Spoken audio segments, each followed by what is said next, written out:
ഉറപ്പായിട്ടും പോലീസ് ഗുണ്ടായിസമാണ് ഇപ്പോൾ നമ്മൾ കണ്ടുകൊണ്ടിരിക്കുന്നത്. ഇതിപ്പോൾ നിഷേധിക്കാൻ പറ്റാത്ത തരത്തിൽ പോലീസ് സ്റ്റേഷന് അകത്ത് നടക്കുന്ന ക്രൂരതയുടെ ദൃശ്യങ്ങൾ പുറത്തേക്ക് വന്നിരിക്കുന്നു എന്ന രൂപത്തിലാണ് ഇത് വ്യത്യസ്തമാകുന്നത്. അല്ലെങ്കിൽ പോലീസ് അടിച്ചു എന്നുള്ള വിവരം പിന്നീട് പുറത്തു വരുന്നു, അല്ലെങ്കിൽ ഒരു പരാതിയായി വരുന്നു, അല്ലെങ്കിൽ കസ്റ്റഡി മരണങ്ങൾ നമ്മൾ ചർച്ച ചെയ്യുന്നു. ഇങ്ങനെയാണ് കണ്ടിട്ടുള്ളത്. പക്ഷേ ഇപ്പോൾ ദൃശ്യങ്ങളായി നമ്മുടെ മുന്നിലേക്ക് വരികയാണ്. പോലീസ് മുഖത്തടിക്കുകയും കുനിച്ചു നിന്ന് അടിക്കുകയും മുഖത്തടിക്കുകയും കർണപടം തകർക്കുകയൊക്കെ ചെയ്യുന്ന ദൃശ്യങ്ങൾ.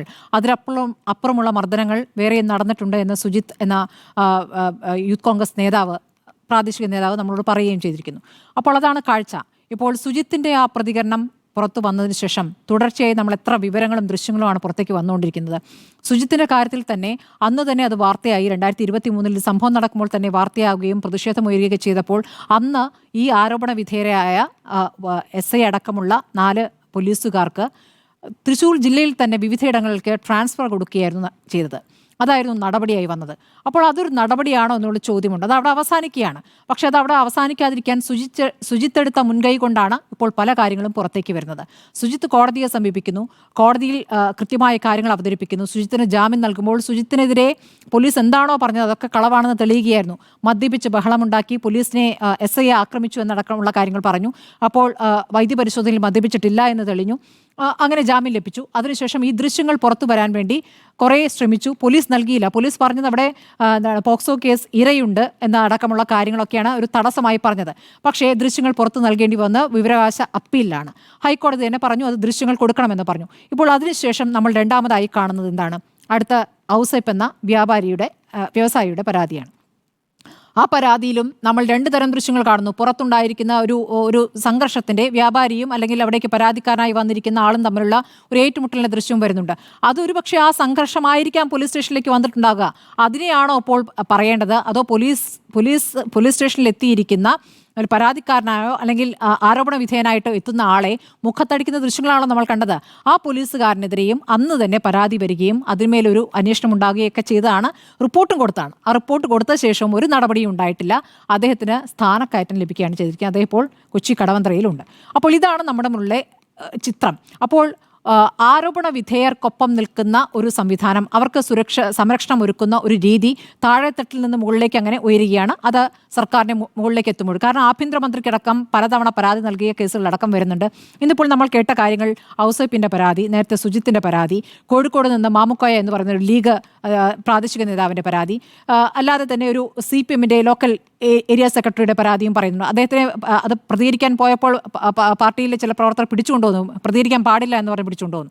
ആ ദൃശ്യങ്ങളടക്കം നമ്മൾ കണ്ടതാണ്. ഇപ്പോൾ നോക്കൂ, ഈ വിഷയത്തിൽ CPM പ്രതിനിധികളാരും സംസാരിച്ചിട്ടില്ല. മുഖ്യമന്ത്രി പ്രതികരിക്കണ്ടേ? കാര്യങ്ങൾക്ക് ഇത്ര വേഗം മതി എന്ന് മുഖ്യമന്ത്രി തന്നെ കാണിച്ചു കൊടുക്കുകയാണ്. ഇതാണ് നമ്മൾ പോലീസിൻ്റെ നടപടിയിലും കാണുന്നത്. ഇത്ര വേഗം മതി. മുഖ്യമന്ത്രിക്ക് ഫേസ്ബുക്ക് പോസ്റ്റിലൂടെ വളരെ വേഗം മുഖ്യമന്ത്രി പല വിഷയങ്ങളും പ്രതികരിക്കാറുണ്ടല്ലോ. പ്രതികരിക്കാമല്ലോ. നമുക്ക് ഇതിനു മുമ്പ് പല സംഭവങ്ങളും പോലീസുമായി ബന്ധപ്പെട്ട് ആരോപണങ്ങൾ ഉയർന്ന സമയത്ത് മുഖ്യമന്ത്രി പോലീസിനെ മനോവീര്യം തകർക്കാൻ ശ്രമിക്കില്ല എന്ന് പ്രതിരോധിക്കുന്ന കാഴ്ച നമ്മൾ കണ്ടിട്ടുണ്ട്. പിന്നീട് ADGP MR അജിത് കുമാറിൻ്റെ വിഷയം അതിശക്തമായി ഉയർന്ന ഒരു ഘട്ടം വന്നപ്പോഴാണ് അദ്ദേഹത്തെ വേദിയിലിരുത്തി പോലീസിലും ചില പുഴുക്കുത്തുകളുണ്ട് എന്ന് പറഞ്ഞത്. പക്ഷേ പിന്നീട് ആ പുഴുക്കുത്തിനെ സംരക്ഷിക്കാൻ എത്രത്തോളം ശ്രമിച്ചു എന്നുള്ളത് നമ്മുടെ മുന്നിലെ കാഴ്ചയാണ്. ഇതാണ് ഇവിടെ സംഭവിച്ചുകൊണ്ടിരിക്കുന്നത്. ആഭ്യന്തരമന്ത്രി പ്രതികരിക്കുന്നില്ല എന്നുള്ള പ്രധാനപ്പെട്ട വിഷയം തന്നെയാണ് ഇപ്പോൾ KC വേണുഗോപാൽ പറഞ്ഞത്. ശരിയാണ്, പ്രതിപക്ഷം സുജിത്തിൻ്റെ വിഷയം ഏറ്റെടുക്കുന്നു, സുജിത്തിൻ്റെ വീട്ടിൽ പോകുന്നു, അതൊരു പ്രക്ഷോഭമായി കൊണ്ടുപോകാൻ പോകുന്നു, സഭാ സമ്മേളനം തുടങ്ങാനിരിക്കുകയാണ്. പ്രതിപക്ഷത്തിന് കൃത്യമായി ആയുധം കിട്ടിയിരിക്കുകയാണ്. 1ഉം 2ഉം കേസുകളല്ല, ഇനി നാളെയും കൂടുതൽ ദൃശ്യങ്ങൾ വരുമെന്നേ. എന്തിനാണ് ജനമൈത്രി പോലീസ് സ്റ്റേഷൻ എന്ന് പോലീസ് സ്റ്റേഷനുകളെ വിളിക്കാൻ തുടങ്ങിയത്? ജനങ്ങൾക്ക് ഏത് സമയം ഏത് പാതിരാത്രിയും വന്ന് കാര്യങ്ങൾ പറയാൻ പരാതിപ്പെടാൻ പറ്റുന്ന ഒരു രീതിയിലായിരിക്കണം പോലീസ് പെരുമാറേണ്ടത് എന്ന സങ്കല്പത്തിലാണല്ലോ കോടിയേരി ബാലകൃഷ്ണൻ ആഭ്യന്തരമന്ത്രി ആയിരിക്കുമ്പോൾ ജനമൈത്രി പോലീസ് എന്ന പോലീസ് സ്റ്റേഷനുകൾക്ക് പേരിട്ടത്.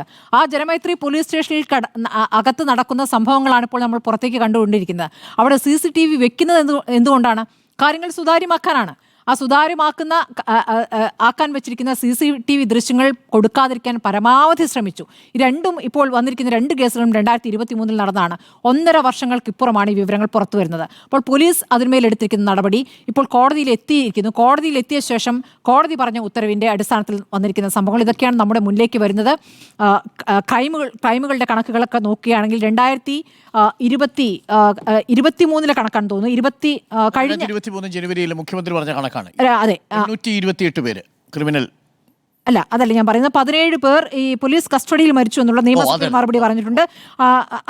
അതുകൂടാതെ 40 പോലീസ് ഉദ്യോഗസ്ഥർക്ക് നടപടി നേരിട്ടു എന്ന് പറയുന്നുണ്ട്. 22 പേരെ സസ്പെൻഡ് ചെയ്തു എന്ന് പറയുന്നുണ്ട്. അതിനുശേഷം 14 പേരെ തിരിച്ചെടുത്തു എന്ന് പറയുന്നു. ഇപ്പോൾ തന്നെ സുജിത്തിന്റെ കാര്യത്തിൽ സസ്പെൻഷൻ എന്നുള്ളതാണ് വന്നിരിക്കുന്നത്. സസ്പെൻഷൻ ഒരു നടപടിയല്ലല്ലോ, ഒരു ആരോപണം വരുമ്പോൾ മാറ്റി നിർത്തുന്നു എന്നത് മാത്രമാണ് നടപടി എന്ന് പറയുന്നത്.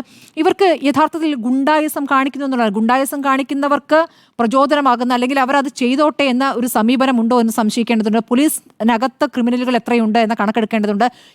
ഞങ്ങളുടെ കാലത്ത് 108 പോലീസ് ഉദ്യോഗസ്ഥർക്കെതിരെ നടപടി എടുത്തിരിക്കുന്നു, അവരെ പിരിച്ചുവിട്ടിരിക്കുന്നു എന്നൊരു വാദം പറയുന്നുണ്ട്. അത് മാത്രം മതിയോ? പോലീസുകാർ എങ്ങനെ പ്രവർത്തിക്കുന്നു, അവർ ഏത് രൂപത്തിലാണ് പ്രവർത്തിക്കുന്നത്, അവരുടെ മേലുദ്യോഗസ്ഥർ കൃത്യമായ കാര്യങ്ങൾ റിപ്പോർട്ട് ചെയ്യുന്നുണ്ടോ?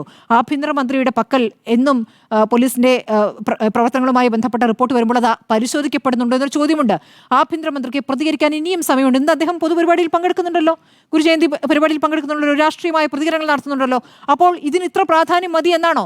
ഇതിപ്പോൾ സാധാരണ ജനങ്ങളെ ബാധിക്കുന്ന വിഷയമാണ്. ഒരു പ്രാദേശിക നേതാവിനുണ്ടായ അനുഭവം മാത്രമല്ല, സാധാരണ ജനങ്ങൾക്ക് പോലീസ് സ്റ്റേഷനിൽ പോകാൻ പറ്റില്ല എന്ന രൂപത്തിൽ കാര്യങ്ങൾ വരുമ്പോൾ ആഭ്യന്തരമന്ത്രി പ്രതികരിക്കുന്നില്ല എന്നുള്ളത് ഗുരുതരമായ കുറ്റമാണ്. അതായത് ഈ ക്രിമിനൽ വൽക്കരിക്കപ്പെട്ട പോലീസ് സേനയ്ക്ക് അങ്ങനെ തുടർന്നോളൂ എന്ന മൗനാനുവാദമാണോ എന്ന് സംശയിക്കേണ്ടി വരും.